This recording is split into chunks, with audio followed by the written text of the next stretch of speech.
Hello friends, myself Dr. Manish Kumar Jetang.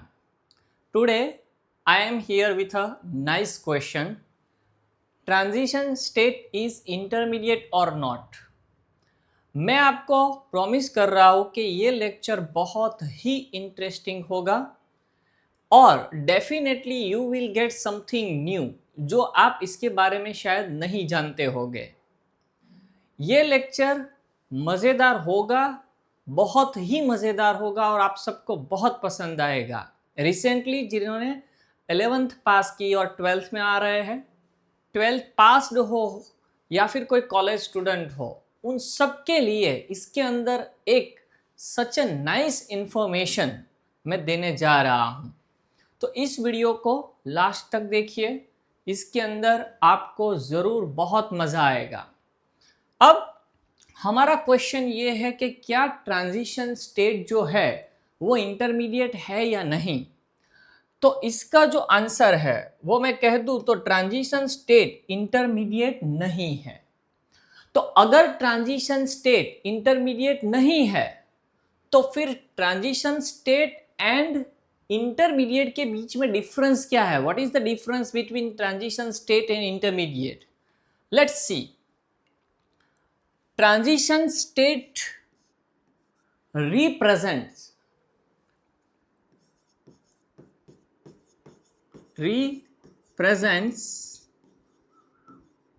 maximum energy। इसकी जो energy होती है वो बहुत ही हाई होती है, जबकि इंटरमीडिएट की जो इसकी कंपैरिजन में एनर्जी होती है वो मिनिमम होती है।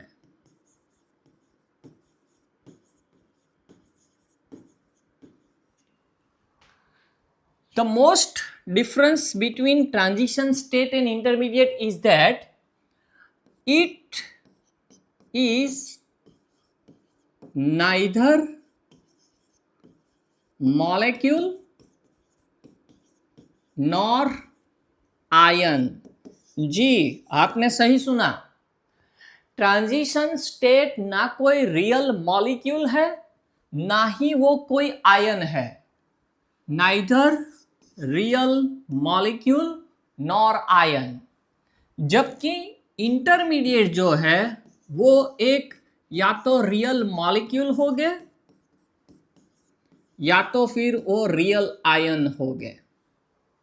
This one is the big difference between transition state and intermediate. अगर transition state in real molecule है ही नहीं, it can not be isolated. हम इसे किसी भी तरह आइसोलेट नहीं कर सकते। बट जो इंटरमीडिएट होता है इसे हम आइसोलेट कर सकते हैं। यहां से पता चला कि ट्रांजिशन स्टेट और इंटरमीडिएट के बीच में डिफरेंस क्या है।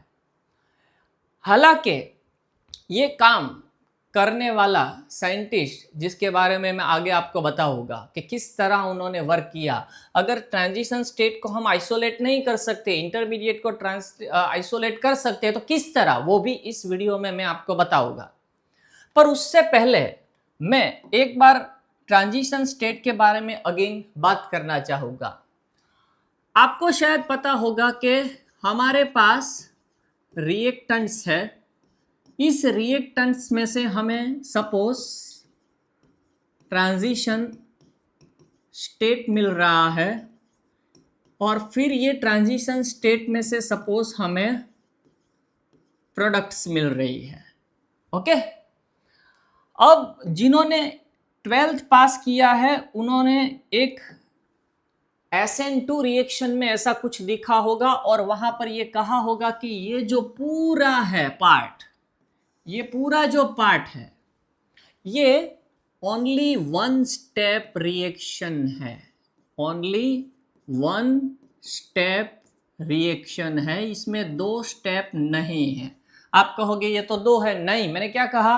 Transition state is not intermediate. हालांकि ये 2 पार्ट्स है जिसमें ये वाला जो पार्ट होगा वो स्लो होगा, जबकि ये वाला होगा वो फास्ट होगा। अब रिएक्टेंस टू प्रोडक्ट में जा रही है वाया ट्रांजिशन स्टेट। ये जो ट्रांजिशन स्टेट है फ्रेंड्स, ये ट्रांजिशन स्टेट मैंने क्या कहा, ये कोई रियल मॉलिक्यूल नहीं है, इसे आइसोलेट नहीं कर सकते। उसके लिए वजह क्या है? तो इसके लिए दो रीजन है कि ये रियल मॉलिक्यूल्स या आयन नहीं है। Number 1 reason, it may have more number of atoms or groups around the central atom than allowed VBT rule. जी हाँ, करेक्ट सुना आपने। क्या कह रहा हूं कि ट्रांजिशन स्टेट क्यों रियल मॉलिक्यूल या तो आयन नहीं है? क्योंकि उसके जो सेंट्रल एटम होगा, उस सेंट्रल के आसपास मोर नंबर ऑफ एटम्स और ग्रुप्स होंगे वीबीटी रूल्स की कंपैरिजन में। वीबीटी हमें क्या सजेस्ट करता है कि ऑक्सीजन 2 बॉन्ड बना सकता है, मैक्सिमम वो 3 तक जाएगा, कार्बन 4 बॉन्ड बना सकता है ना। तो अब मैं आपको एक एग्जांपल दूं, जिसने पढ़ा होगा उसको पता होगा ये स्ट्रक्चर, कि सपोज आपने ये कोई ऐसा स्ट्रक्चर देखा हो जिसके अंदर ये जो है Cl या तो Br कंसीडर कर लो, ओके, ये OH कंसीडर कर लो। तो ये देखो, ये वाले जो स्टेप में आप देख रहे होगे कि carbon is your central atom और इसके अराउंड 1 2 3 हाइड्रोजन, एक हाइड्रोक्सिल ग्रुप और एक क्लोरीन, 5 हो गए। क्या आप हर बार ऐसा सुना होगा कि कार्बन 5 बॉन्ड नहीं बना सकता? इसके अंदर की कंडीशन देखो, वीबीटी रूल को ब्रेक किया हुआ है, इसीलिए ये रियल मॉलिक्यूल या तो आयन नहीं हो सकता। तो ये ट्रांजिशन स्टेट है। सेकेंड थिंग इज दैट कि क्यों ट्रांजिशन स्टेट को रियल मॉलिक्यूल नहीं माना गया है? क्योंकि it may have partially formed and broken bonds। Transition state के पास हो सकता है कि सेम टाइम पर पार्शियली फॉर्म्ड जो अभी बन रहा है पर पूरा नहीं बना, उसी तरह पार्शियली ब्रोकन जो टूटा नहीं है, टूटने वाला है, ऐसे 2 बॉन्ड एक साथ दिख रहे हो, जो ये दोनों है, फॉर्म और ये ब्रोकन। ये 2 वजह के कारण transition state is not a real molecule. Transition state is represented by putting in a square brackets with double Drager superscript. इसके थ्रू हम इसको रिप्रेजेंट कर सकते हैं। तो ये जो मेरी थंबनेल में क्वेश्चन लगा था कि ट्रांजिशन स्टेट इंटरमीडिएट है या नहीं, तो ये रहा इसका आंसर कि नहीं है। अब आपको ये जानना जरूरी है कि इसे इंटरमीडिएट से क्यों अलग किया गया, क्यों इसे इंटरमीडिएट के साथ कंसीडर नहीं किया गया। तो इंटरमीडिएट के पास ऐसा क्या है, कौन सी अलग प्रॉपर्टीज है जो हमें जाननी चाहिए। अब पहले तो मैं बात करूं कि अगर हमें इंटरमीडिएट के बारे में जानना हो, तो पहले तो इंटरमीडिएट कोई रिएक्शन के दौरान, लाइक कॉम्प्लेक्स रिएक्शन के दौरान जनरेट होता होगा, जिसे हम आइसोलेट कर सकते हैं। अब सिंपली अगर आप tertiary butyl bromide with NaOH, इस मिक्सचर को आप NMR ट्यूब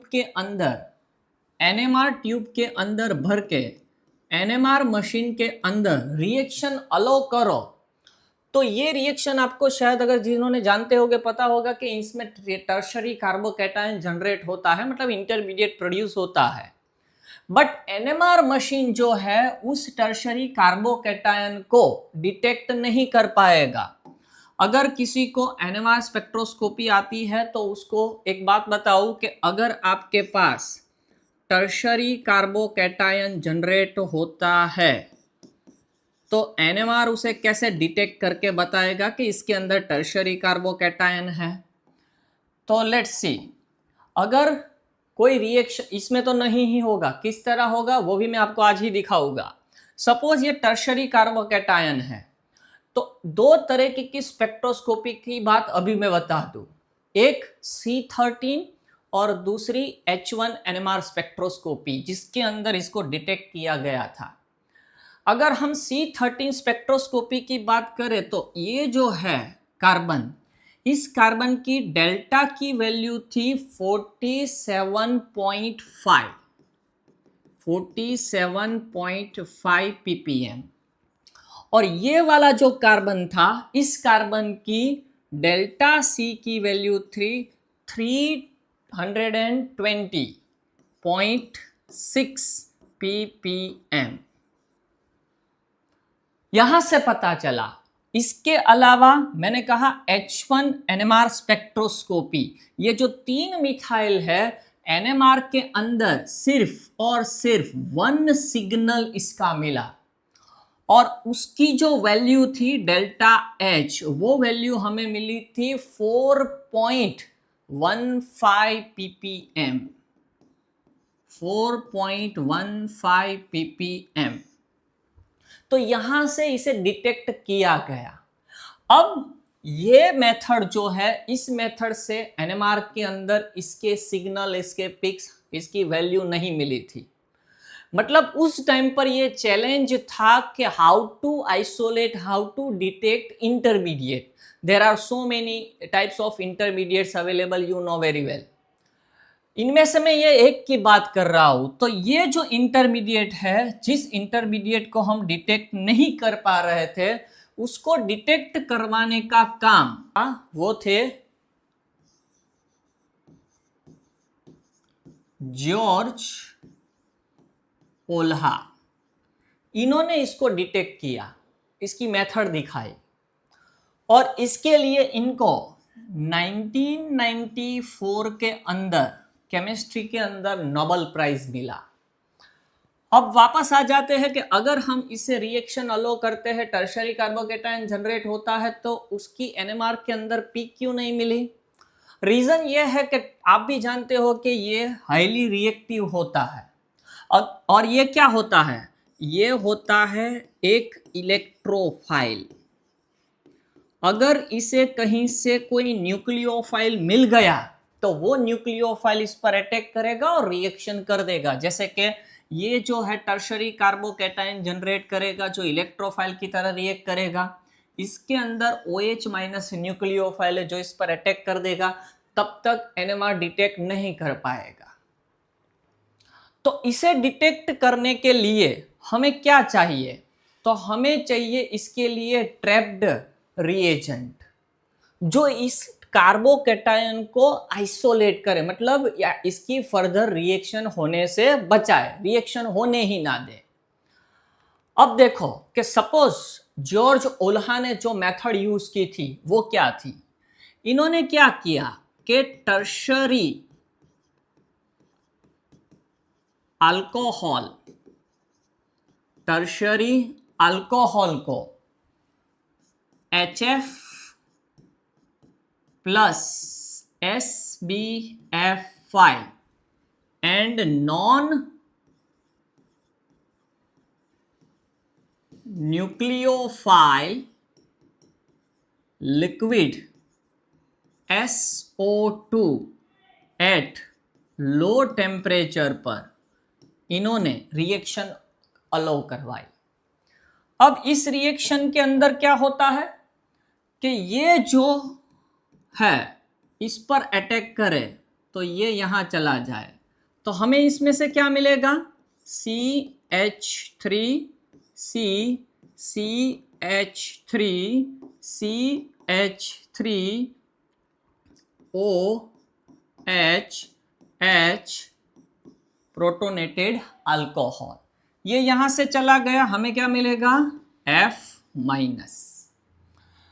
अब आगे क्या होगा, आपको पता होगा कि ये लॉन पेयर ये ले ले तो इसमें से हमें क्या मिलेगा, तो इसमें से जो हमें मिलेगा वो CH3 C CH3 CH3 positive charge, यहाँ क्या हुआ, वाटर मॉलिक्यूल एलिमिनेट हुआ। मैं इसे दिखा देता हूँ कि ये वाटर मॉलिक्यूल यहाँ से एलिमिनेट हुआ, -H2O।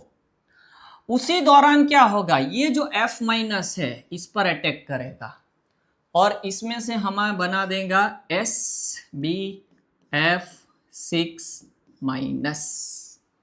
तो अभी मैंने कहा था ना, हमें ट्रैपिंग रिएजेंट की जरूरत पड़ेगी अगर हमें कार्बोकैटायन को स्टेबल बनाना है। तो ट्रैपिंग रिएजेंट के तौर पर हम BF4 minus PF6 minus SbF6 minus ऐसे नॉन न्यूक्लियोफाइल की जरूरत पड़ेगी।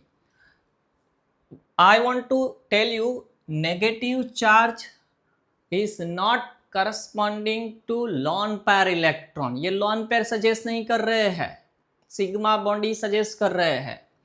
सेकेंड थिंग, ये क्यों न्यूक्लियोफाइल की तरह रिएक्ट नहीं करेगा, क्योंकि इनके पास हाई एनर्जी वाली ऑर्बिटल जो न्यूक्लियोफाइल की तरह रिएक्ट करे वो नहीं है। इसीलिए क्या होगा, ये इस मॉलिक्यूल को क्या करेगा, स्टेबल कर दिया। और स्टेबल करने की वजह से होगा क्या, स्टेबल होने की वजह से क्या होगा कि ये जो कार्बोकैटायन है वो कार्बोकैटायन जिसके अंदर एक अनहाइब्रिडाइज्ड p ऑर्बिटल वैकेंट होगी, उस मॉलिक्यूल को इस आयन को इसने स्टेबल कर दिया। ये जो चार्ज है वो उसको स्टेबल नहीं होने देगा, बट इसके पास जो नेगेटिव चार्ज है, दूसरी बात ये इनमें से कोई ऐसा न्यूक्लियोफाइल जनरेट नहीं करेगा कि जो इस कार्बोकैटायन पर अटैक करे और रिएक्शन को फर्दर प्रोसीड करवाए। तो इसीलिए ये पूरी जो सिस्टम है, ये पूरी सिस्टम क्या हो जाएगी, स्टेबल हो जाएगी और इस तरह हम कार्बोकैटायन को डिटेक्ट कर सकते हैं। तो ये जो इंटरेस्टिंग काम किया था George Ola, for that work he got Nobel Prize in 1994. There are so many methods available to detect or isolation of intermediate. इनमें से मैंने जो ये एक दिखाई, वो आप 11th और 12th पढ़ते होगे तो आपके दिमाग में शायद ऐसे क्वेश्चंस आते होंगे कि भाई ये लोगों को ये कैसे पता चला कि ये बना वो बना। तो there are so many types of spectroscopic systems available जहां से ये सब कुछ डिटेक्ट किया जाता है, पर ग्रेड छोटे होने की वजह से वहां वो दिखाया नहीं जाता। डेफिनेटली आज आपको इस लेक्चर में बहुत ही अच्छा मिला होगा। अगर आपको ये लग रहा है कि ये अच्छा मिला है तो प्लीज़ इस चैनल को सब्सक्राइब करो, लाइक करो और फॉरवर्ड करो। क्यों, मैं शेयर अपने लिए नहीं कह रहा हूँ, 100% इसमें आपने आज डेफिनेटली कुछ अच्छा पाया होगा कि शायद इंटरमीडिएट और ट्रांजिशन स्टेट को कैसे हम दो हिस्से में बांट सकते हैं, समझ सकते हैं। इसके अलावा आपको ये लग रहा हो कि हमें आइसोलेशन की ये मेथड पता ही नहीं थी, तो भी इसको लाइक करनी चाहिए, क्योंकि ये सब ढूंढने के लिए बहुत सारे रेफरेंस बुक को पढ़ना पड़ता है। अंत में मैं इतना ही कहूँगा, thank you so much for watching this video. More than 7000 views मेरे यूट्यूब पर कंप्लीट होने का भी आप सबको क्रेडिट जाता है।